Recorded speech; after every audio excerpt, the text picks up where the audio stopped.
Okay, night after WrestleMania. Wow. Doesn't even feel like it's a night after WrestleMania show, honestly, and well, we all know why. I don't really need to go back and reiterate the whole reason why, but man, I almost forgot this was even a night after WrestleMania show. And hey, it's taped also, but hey, we gotta have something tonight after WrestleMania, and even I don't know what to think out of all this, okay? I don't. Excuse me, but there is some things to say about this show, which I'm sure something that may have given several people a heart attack at the end of this show, or something, which I almost probably would have stood up, and I don't know whether to laugh or uncontrollably at the situation, but we'll get to it.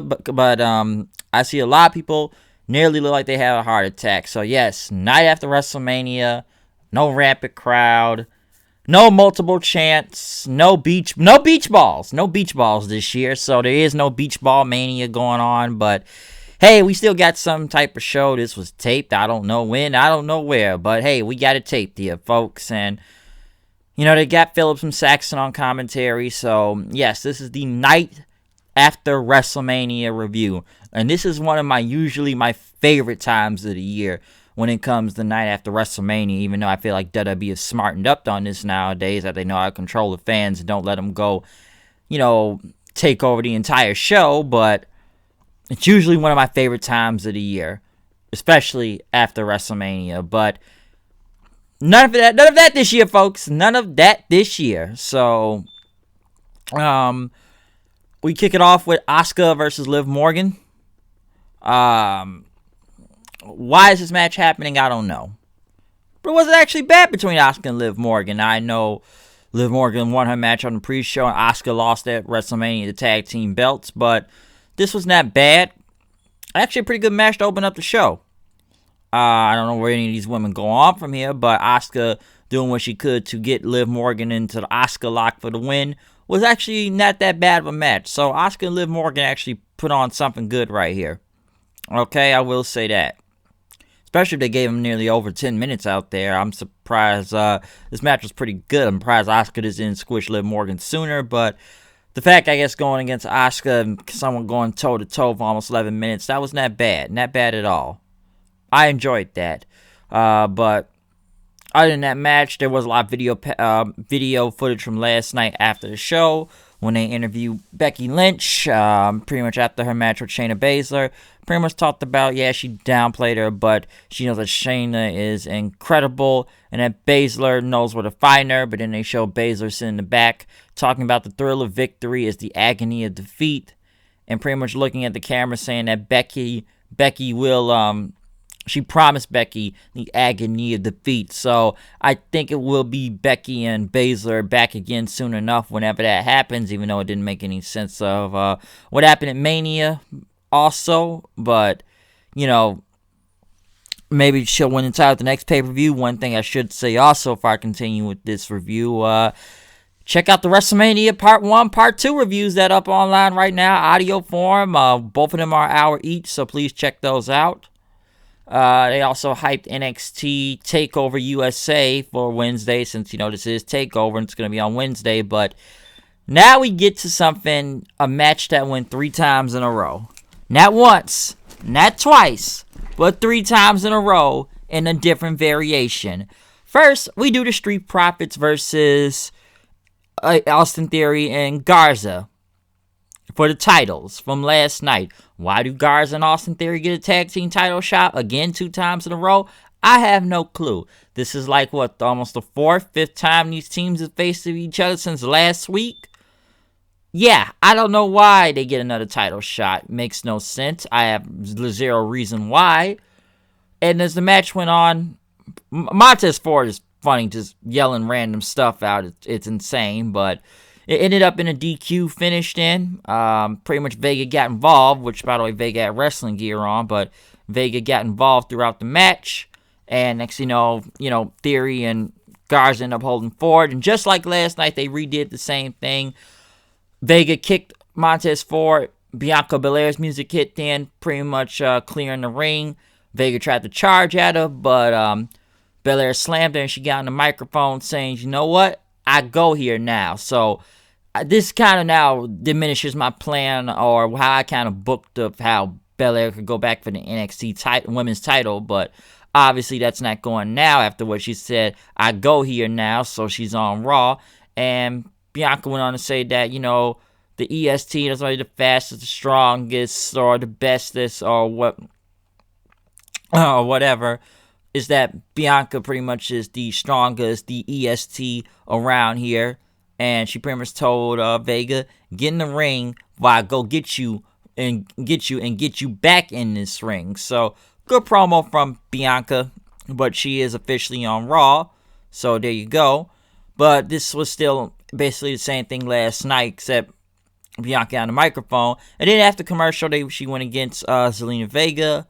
But once again, what do you get through this match? Actually not that bad at first, but we get another DQ finish because of the Street Profits in Theory and Ford, battling at each other on the outside of the ring and getting involved.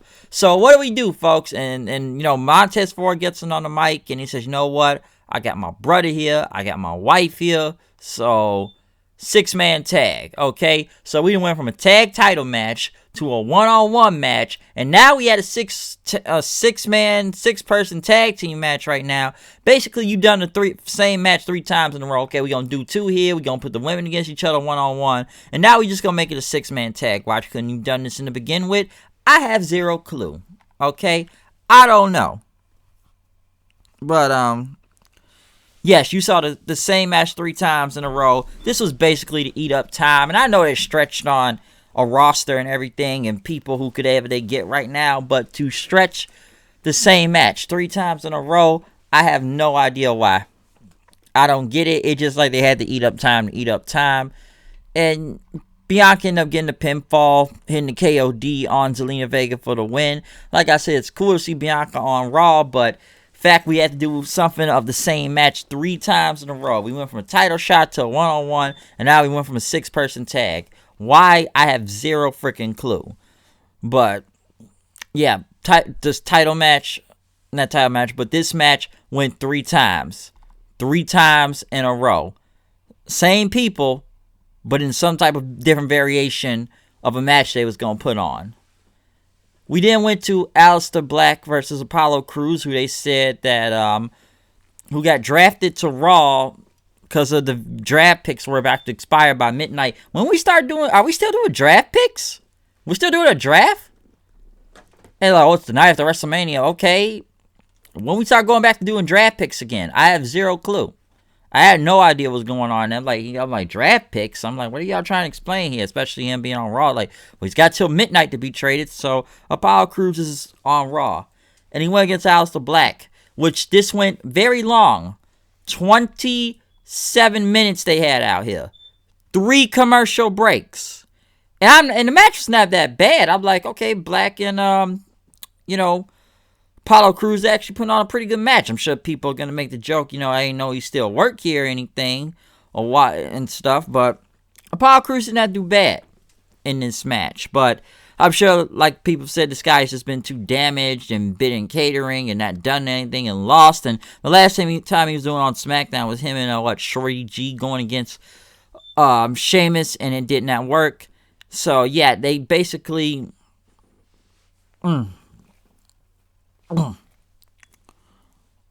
But, yeah, basically, though, somehow this was 27 minutes.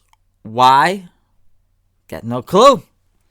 Why did it go on this long? This guy doesn't really win any money. Well, it's funny, too. It's like, okay, it doesn't take Aleister Black a long time to beat Bobby Lashley, which they went to, talking about finding a new wife, but it took him, nearly 27 minutes to defeat Apollo Crews. It was almost like, why was this such a competitive match? I was surprised it went on that long. I'm like, it's not a bad match or anything, but why did this really need to go on for this long? I don't understand that.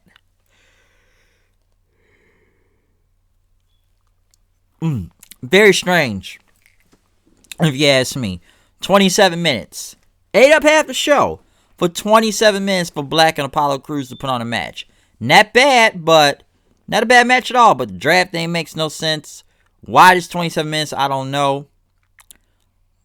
And, Black ended up winning anyways. I kind of figured he was going to win regardless and hit him with the Black Mass kick. So, I knew he was going to win. But the fact that Cruz and him at 27 minutes out there made no sense. All right? No, that made no sense. Not a bad match, though. Not bad for a tag one.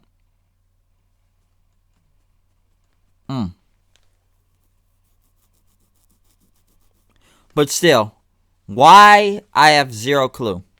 27 minutes. Cruz took him to the limit. Cruz took Black to the limit for some reason. I have no idea why, but they did. They play Edge and Orton. Thank God, not all 27 minutes. Just a video package. Cedric Alexander and Ricochet are now apparently a tag team, and they end up going against only Lorcan and Danny Burch. I don't know why Cedric or Ricochet tag team. I guess they're trying to get them to go somewhere since they're not good at single stars anyway. So now we're doing something different here.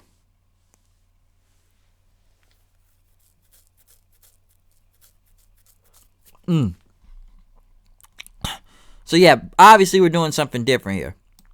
But why Ricochet and Alexander? I don't know. These two guys aren't really over right now. Could they make this to a good tag team? I don't know. Orton and Burch, they just take another L anyways, being from NXT, so not really surprised there. But yeah, Kevin Owens and not Kevin Owens, I'm saying the wrong name here. He's in the group, but Cedric and Ricochet. I have no idea what's going on, but get some from this. Throw it there though. But yeah, like I said before, other than like I said, Cedric and Ricochet, they got the win, whatever on their finish. I don't know where to go with this tag team thing. I'm not sure.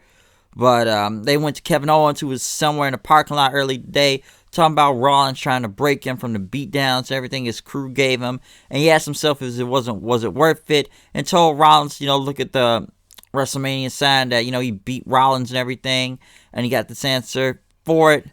Owens pretty much questioned, what's next and everything. As Kevin Owens said, this is my show. I'm out of here. I don't want to do this anymore. Kevin pretty much told him to stop before he got into a van. I guess chased him back to the arena. Of course, the NWO Wyatt, which we'll get to. But, yeah, Wyatt, though, got the win.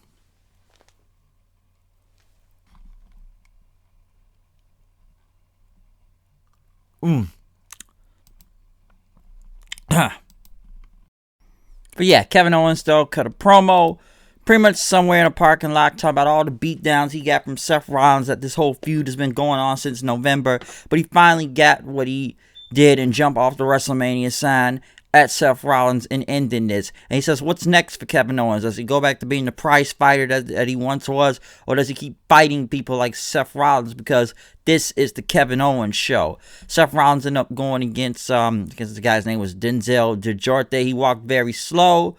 He walked menacing this time. No all-white Rollins. Basically, Seth Christ out there was more pissed. He ended up beating this guy, hitting him with the curb stomp, and even walking back real slowly, leaving. So we got Seth, didn't say anything, but beat up this random guy. We got the return of Nia Jax. And I'm sure a lot of people may have not cared. And trust me, I see a lot of people bury on Twitter. The Botch Fest is back. I swear I heard a lot of that when they heard she was returning tonight, that she's leaving off where she started. A lot of people said, what, no crowd reaction? She ended up going against Deonna Purrazzo, which I feel like Deonna Purrazzo jobs on every show. If you ask me, Raw, SmackDown, and NXT. I have no idea where they're going with her sometimes, especially on NXT since she's jobbing them on there too. But Nia Jax was back, I guess, after double knee surgery. And, pretty much trying to push Purrazzo around for getting Samoan drop and hitting her with like this suplex, or going for a suplex, but then a DDT then, and, hold her in midair and hit her to the ground before winning. So, yeah, Nia Jax is back. Do I think a lot of people may have cared for Nia Jax being back? Not really. They really haven't, and I don't think a lot of people may have missed her. I don't know where this can go with Nia Jax. I just know she's on Raw. I'm sure people are going to make a joke. All right, this girl looks good, but still got to go. And some people wonder how she's still in his company, of course. Now, like I said, she won and beat Purrazzo, but I'm like, really? Nia Jax is back. So, yeah, empty arena show, but this is, night after WrestleMania. You done brought Bianca to Belair up, allegedly, and now you got someone returning back to the company. So we got to make this look like the night after Mania one way or another. So, yeah, Nia Jax is back, folks. They played the Boneyard match again. Humberto Carrillo went against Brendan Vink. I have no idea why this match even happened, why it was even here. It looks like it was just there to be there because it was taped. Humberto won. Who really cares? They went to Charlotte then right after that, talking to Tri Caruso, and pretty much she wanted congratulations, but she talked about her dad's car, shoes, and robes and everything. And her father, pretty much Rick telling her that the suit doesn't make the man makes the suit, and that's what the woman makes the title. And that base, Ripley was all right and everything, but now she's a 2-time NXT Women's Champion, and now everyone now bow down to the queen. With the final part of the show, the shocking footage that they've been hyping the whole night was footage after WrestleMania. So Drew McIntyre was back out there to talk after 20 minutes, after winning the WWE Championship from Brock Lesnar. And, he questioned everything that was going on. It hasn't hit him yet and everything, but, he had a chance to talk to his family and pinch himself to make sure this is real. And now, he's got some new belt plates and everything to go with it. So, yes, he's the new WWE Champion. And he didn't know where to start and everything, but McIntyre wanted to thank Paul Heyman and Brock Lesnar. He said he had that look in his eye, nothing he's ever seen. And he said that Heyman's gonna give him all these F5s to keep, Drew down. But Drew pretty much told Heyman he doesn't know him very well, but his light flashed before his eyes, and he may have gotten knocked down, but he stood back up, and that Lesnar went down with the Claymore, and that, when he gets hurt, he gets angrier. But then, Big Show comes out, and I'm sure a lot of people, they lose their minds as soon as they hear Big Show's music hit then. Big Show came out with a referee, by the way, in his gear, pretty much says, "Look at me, man." And, it's a big man's world, and McIntyre thinks he's a big man. Funny we have the Big Show on here. I know it's the night after WrestleMania, but funny we have the Big Show on this show when he's got to, promote his Netflix show, I believe, came out today. So, yeah, free advertisement for Big Show to get his Netflix special across so people will go watch it on there, his comedy show. But, Big Show, Big Show came out of refereeing gear. Pretty much says, "Look at it, man. You did it," he said. And pretty much told McIntyre, he's a big man, but he's not a giant. Drew pretty much says, this is what he's been waiting for. And he knows what's going on here. Big Show said, "You don't know shit." And pretty much he says, "I'm not challenging you for a title shot right now or Money in the Bank." But Drew walked up to him and promised that, I beat Lesnar for the title. I'm not dressed and everything. You're dressed. I don't know what you're going to be doing, but I'm not ready to face him for the title. Big Show pretty much then called McIntyre Punk with his glasses on, and we got the glasses on, but took them off and threw them somewhere, if I remember. But Big Show, maybe it's someone else with the glasses, but yeah, Big Show though pretty much said he wasn't going to challenge him there or anything, but we're going to face me right now. Drew pretty much said, yeah, I know you're dressed to fight, but I'm not facing you. Big Show says, "Are you a punk?" And Drew pretty much says, "You don't want to make me angry, man. There's a lot of Scottish people that get angry, but don't push me." And Big Show says, "You're afraid of me." And pretty much that McIntyre said, "This is not my first day around here, so don't try it." And then Big Show ended up slapping Drew McIntyre in the face right after. So we got a title match. So we got a WWE title match on a night after WrestleMania show. Not on Raw, but a night after WrestleMania. Not even night after WrestleMania, but after WrestleMania, as soon as they went off the air 20 minutes later on, we have a show with him and Big Show. That at least went 2 minutes longer than him and Brock. And this wasn't even actually that bad, but as soon as they saw Big Show, of course he's working over Drew, keeping him down and everything, but as soon as he went for that first choke slam, and the choke slam was a mid-air gap because he went for the choke slam, it didn't work, and work it first, and Big Show ended up body slamming him and tried to get him from the top rope. But when he went from the top rope, Big Show chokeslammed him. And I'm sure many people, even I've seen on Twitter, probably had a heart attack, a panic attack, just because Big Show may have won the title. Why does he get a title shot to begin with? I have zero clue. Not even explain why. I don't know how. He just gets a title shot just because, it looks like. But, after he took the choke slam, Big Show's going to go for another one, or his knockout punch, but McIntyre and him dodging it, going across the ropes, hits the Claymore kick on Big Show for the win. So, yes, the WWE title was defended right after WrestleMania and everything 20 minutes later. Why they saved this footage for now, I don't know. Why didn't they do this match on Raw for people to see? I don't know. Makes no sense. But, yes, this was the night after WrestleMania review, and we just saw either returns of this random stuff going on. Didn't really try to hype anything else other than play some of the matches from last night in the highlight videos and everything. But, nothing very special. Anything. We got a couple debuts and returns. Nia Jax Returns, Bianca Belair debuted on the roster and everything. So, yeah. This main event, though, was basically for Big Show to promote his Netflix thing. To see if people would stay in and watch it, I guess, too. But why does he get a title shot? I have zero clue. It makes zero sense.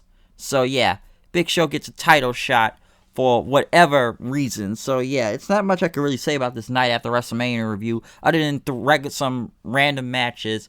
You did one match 3 times in a row between all Street Profits, Bianca Belair, Theory, Garza, and Vega there, and just changed the match 3 times in a row. Same thing, but 3 times in a row to eat up time, I guess, even commercial.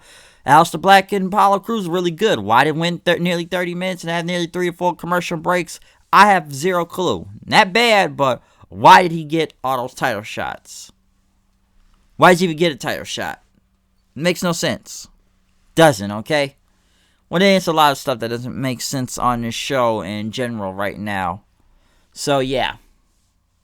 Is there a title that I missed that changed throughout the night? No, I think the rest on SmackDown, I think it was only one Raw title that changed that was going on right now.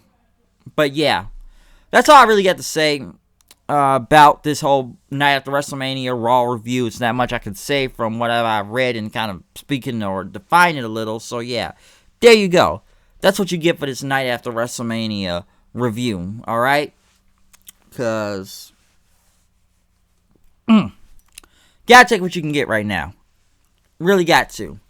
And like I said, no chance, no beach balls, no crowd taking over. Got a couple of surprises here and there, but nothing much they can really take from this. So yeah.